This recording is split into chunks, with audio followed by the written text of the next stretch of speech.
ഇന്നേക്ക് എത്ര ദിവസമായെന്നറിയാമോ? ഇന്ത്യയിലെ വിദ്യാർത്ഥികൾ കൊടും വെയിലിലും മഴയിലും ജന്തർ മന്ദറിലെ തെരുവുകളിൽ സമരം തുടങ്ങിയിട്ട്. അവർ സമരം ചെയ്യുന്നത് കേവലം മാർക്കുകൾക്ക് വേണ്ടി മാത്രമല്ല, വർഷങ്ങളോളമുള്ള അവരുടെ ഉറക്കമുളച്ചുള്ള കഠിനാധ്വാനത്തിൻ്റെയും ഒരു നാടിൻ്റെയും ഒരു കുടുംബത്തിൻ്റെയും എല്ലാം പ്രതീക്ഷകൾക്ക് വേണ്ടിയാണ്. ഇതെല്ലാം തകർന്നു പോയത് ഒരൊറ്റ രാത്രിയിലാണ്. പരീക്ഷകളുടെ ക്രമക്കേടുകൾ കാരണവും ചോദ്യപേപ്പറിൻ്റെ ചോർച്ചകൾ കാരണവും.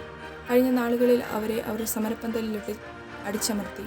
അവർക്കെതിരെ 10ഓളം കേസുകൾ രജിസ്റ്റർ ചെയ്തു. എങ്കിലും ആ തകർന്ന സമരപ്പന്തലിൻ്റെ നടുവിൽ നിന്ന് അവരുടെ ഭാവിക്ക് വേണ്ടി അവർ സമരം ചെയ്തു. ഇന്ന് ജൂലൈ 22. ഈ സമയം വരെയും അനേക പാർട്ടിക്കാർ അവരെ സപ്പോർട്ട് ചെയ്യാനായിട്ട് വന്നു. അനേക ജനങ്ങളുടെ സപ്പോർട്ടുകളുണ്ട്. കോടതിയിൽ കേസ് നടക്കുന്നുണ്ട്. എങ്കിലും ആ വിദ്യാർത്ഥികളുടെ നെഞ്ചിലെ തീയാണ് നട്ടില്ല. അവർ പറയുന്ന അവർക്ക് വേണ്ടത് രാഷ്ട്രീയമല്ല, അവരുടെ സുരക്ഷിതമായ ഭാവിയാണ്. അവർ യുദ്ധം ചെയ്യുന്നത് സ്വന്തം രാജ്യത്തിൽ കുട്ടികളുടെ സുരക്ഷിതമായ ഭാവിക്ക് വേണ്ടിയാണ്. നമുക്കും അവരോടൊപ്പം കൈകോർക്കാം.